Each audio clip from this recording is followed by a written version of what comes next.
¿cómo están? Dios les bendiga. Vamos a comenzar en esta oportunidad con la segunda clase de lo que es la Escuela de Profetas de la Realidad Fino. Estamos en el curso Bendiciones y Maldiciones y estamos en esta segunda parte, la clase 12, ¿no? Esta es la segunda parte sobre el tema los servidores del enemigo. Vamos a continuar con este tema muy interesante y vamos a ver cómo es que todos aquellos que son servidores de Satanás muchas veces establecen modelos de maldad, modelos de maldición al pueblo de Dios, y vamos a ver en la escritura y en algunos testimonios cómo es que esto puede afectar al pueblo de Dios. Sin más, entramos en la clase.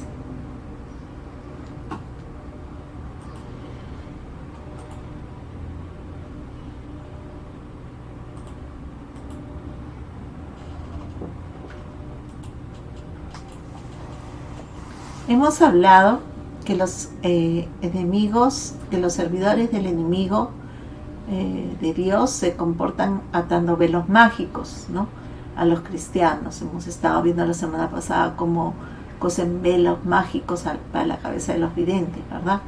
Pero también hay informes de varios lugares en el mundo, como sucede, por ejemplo, en Estados Unidos, acerca de que se realizan sacrificios de bebés, niños, ¿no?, pequeños, llevados a cabo por satanistas como parte de sus rituales. El blanco primordial de las maldiciones satánicas y otras armas ocultistas son los servidores de Dios y de Jesucristo. O sea, a ellos está dirigido, ¿no?, todo lo que son sus brujerías. Los satanistas reconocen correctamente quiénes son los principales enemigos y de acuerdo con eso dirigen sus ataques contra ellos. Esto queda ilustrado gráficamente por un incidente que relató un ministro en los Estados Unidos. Vamos a ver qué dice. Una mujer cristiana estaba comiendo con su familia en un restaurante en Nueva Orleans, considerado como el centro espiritual de la hechicería en los Estados Unidos. Mientras estaban en la mesa, se dirigieron a ellos unos satanistas que habían entrado al restaurante para testificar de la misma forma que algunos cristianos podrían hacerlo, yendo de mesa en mesa. Estaban en el acto de reclutar personas para el satanismo y mostraron a la mujer un tratado impreso para el año 1988, subrayando el siguiente programa mundial de 6 puntos que sería acompañado por ayuno y oración, ¿no? Declaraban ellos que el anticristo se manifestará pronto, ¿no?, que los ministros y líderes y misioneros caerían, que los ministerios y las obras de Dios serían destruidas, que los cristianos se volvieran satisfechos de sí mismos y que quieran paz por sobre todas las cosas y buscaran iglesias que no predicaran un evangelio completo, con pastores que se mantuvieran tranquilos sin importar de qué pecado se tratara. Quinto, que los cristianos dejaran de ayunar y de orar. Sexto, que los cristianos no hicieran caso de los dones del Espíritu Santo, ¿no? Esta no es más que una de las muchas evidencias que la Iglesia de Jesucristo está actualmente bajo un intenso y sistemático ataque de las fuerzas de Satanás. ¿Qué puede hacer la Iglesia entonces, no? Cristo sabemos que derrotó a Satanás en la cruz. ¿Cómo podemos ante todo defendernos y después hacer de la victoria de Cristo una realidad diaria en nuestra vida personal y en nuestras iglesias? La historia del intento de Balaam de pronunciar una maldición sobre Israel proporciona algunas ideas aclaradoras. Dios intervino a favor de Israel y cambió la maldición propuesta por una bendición. Pero vamos a ver acá, ¿no?, qué vio Dios en la conducta de Israel en aquel momento, qué lo movió a tomar partido a favor, ¿no?, del pueblo de Dios contra Satanás. Vamos a ver aquí algunos factores importantes juntos que atrajeron el favor de Dios sobre su pueblo. Primero, el pueblo de Israel marchaba en cumplimiento de los planes de Dios para ellos.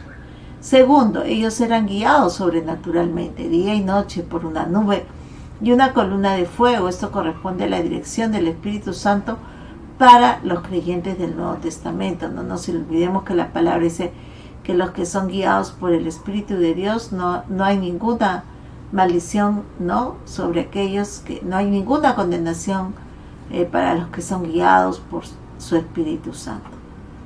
Todos los que son guiados por el Espíritu de Dios son hijos de Dios, Romanos 8:14. Entonces era una nación bajo disciplina, con líderes designados por Dios y con leyes dadas por Dios, ¿no? 4. Sus relaciones estaban cuidadosamente ordenadas, de acuerdo con un patrón divino. Este patrón armonioso de relaciones fue hermosamente descrito en la propia visión que Balaam ofrece de ellos, en Números 24, del 5 al 6. Dice: cuán hermosas son tus tiendas, Jacob, y tus habitaciones, Israel. Como arroyos están extendidas como huertos junto al río, como aloes plantados por Jehová, como cedros junto a las aguas. Es obvio que esta no fue una descripción literal de Israel, puesto que en aquel momento ellos estaban acampados en un área desértica.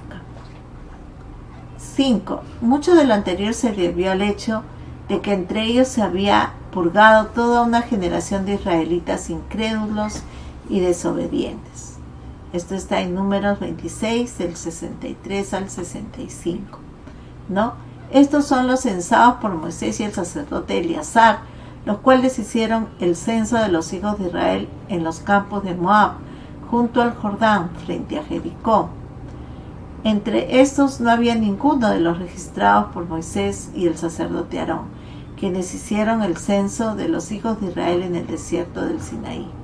Porque Jehová había dicho de ellos: morirán en el desierto, y no quedó ninguno de ellos, excepto Caleb, hijo de Jefone, y Josué, hijo de Nun.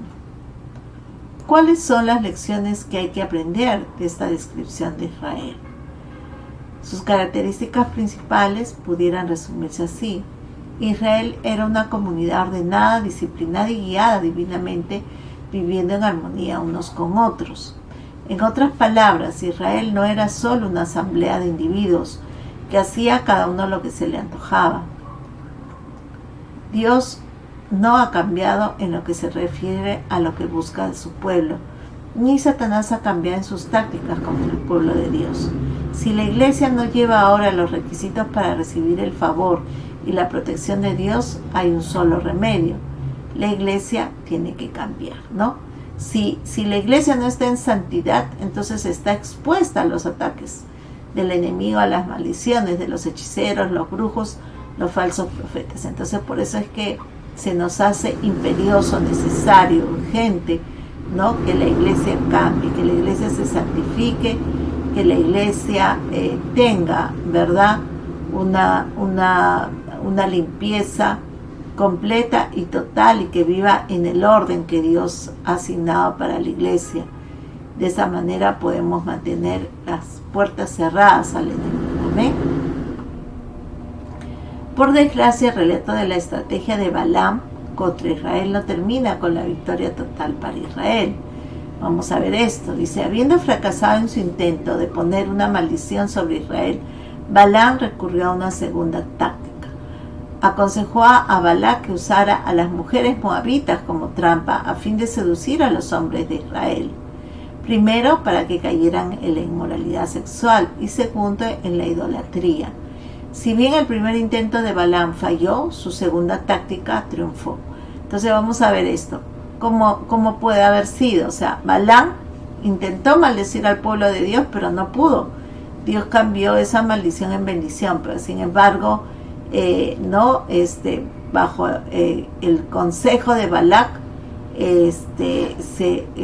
dice que usó, ¿no?, de mujeres moabitas para de esa manera seducir y hacer que los hombres de Dios cayeran, que el pueblo de Dios cayera en el pecado de la fornicación, de la inmoralidad sexual, ¿no? Y lo consecuente es que después de eso cae en idolatría. Entonces ya de esa manera el enemigo había logrado, ¿no? Apartarlos de la santidad que Dios requería de su pueblo para poder oír sus plegarias, para que el pueblo estuviera cubierto por la gracia de Dios. Entonces, después de eso, no hubo necesidad de pronunciar ninguna maldición alguna sobre los israelitas, porque con el quebrantamiento del primer mandamiento de Dios trajeron la maldición del propio Dios sobre sí mismos, ¿no? Y 24,000 de ellos perecieron, ¿no? Eso lo podemos ver en el libro de los Números, capítulo 25, ¿no? Todo ahí está relatado. En Números 31 al 16, Moisés declara específicamente que esto se produjo por causa del consejo de Balaam. Dice, ellas, por consejo de Balaam, fueron causa de que los hijos de Israel pecaran contra Jehová en lo tocante de Baal Peor, y por eso hubo mortandad en la congregación de Jehová. Qué tremendo. En 1 Corintios 18, Pablo sostiene que este incidente es una advertencia para los creyentes del Nuevo Testamento. Dice así: ni forniquemos como algunos de ellos fornicaron, y cayeron en un día 23,000. Las tácticas engañosas de Balaam son también mencionadas en otros 3 pasajes del Nuevo Testamento. Segunda de Pedro 2, del 15 al 16. Dice, han dejado el camino recto y se han extraviado siguiendo el camino de Balaam, hijo de Beor, el cual amó el premio de la maldad, y fue reprendido por su iniquidad, pues una mula bestia de carga, hablando con voz de hombre, refrenó la locura del profeta. Judas 1:11 dice así: ay de ellos, porque han seguido el camino de Caín, se lanzaron por lucro en el error de Balaam y perecieron en la contradicción de Coré. Apocalipsis 2:14 dice así: pero tengo unas pocas cosas contra ti, que tienes ahí a los que retienen la doctrina de Balaam, que enseña a Balac a poner tropiezo ante los hijos de Israel, a comer de cosas sacrificadas a los ídolos y a cometer fornicación, ¿no? Es obvio que la estrategia de Balaam contra Israel contiene importantes advertencias, también para los creyentes del Nuevo Pacto. La lección central es simple: los cristianos que están viviendo en obediencia disciplinada a Dios y en armonía unos con otros pueden contar con Dios para su protección contra Satanás. Pero los cristianos indisciplinados, desobedientes y que no están en armonía pierden su derecho de implorar la protección de Dios. ¡Qué tremendo! Eso es todo por hoy, hermanos. Tomemos en cuenta que la santidad que Dios nos demanda es justamente porque nos ama y no quiere que ninguna de estas maldiciones ni de parte del enemigo nos afecte y estorbe nuestra comunión con Él. Y menos quisiera que las maldiciones que están escritas en el libro de Deuteronomio, ¿verdad?, caigan sobre nosotros como consecuencia de nuestra desobediencia. Así que estemos al tanto, ¿no?, de cualquiera de estas transgresiones que el pueblo de Dios ha cometido una y otra vez, desviándose de Dios y de esa manera apartándose de su protección, de su cuidado.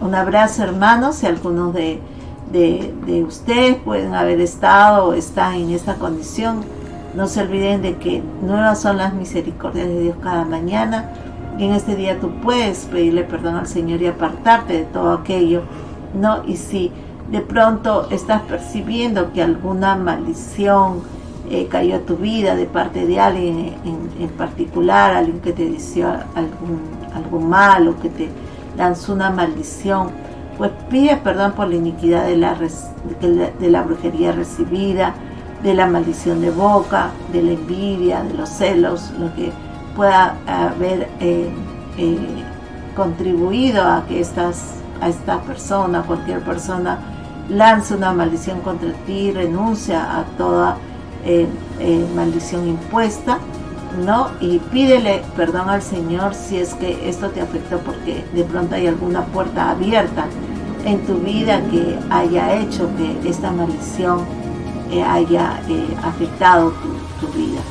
El deseo de Dios es que a través de Jesucristo y lo que Él ha hecho en la cruz, ¿no?, del Calvario, de pagar por todos nuestros pecados, rebeliones y iniquidades, sea efectiva para nuestra vida, para darnos vida y vida en abundancia. Un abrazo grande para todos ustedes, que el Señor me los bendiga y nos vemos hasta la próxima semana en lo que continúa de estas enseñanzas y clases sobre las bendiciones y las maldiciones. Un gran abrazo para todos.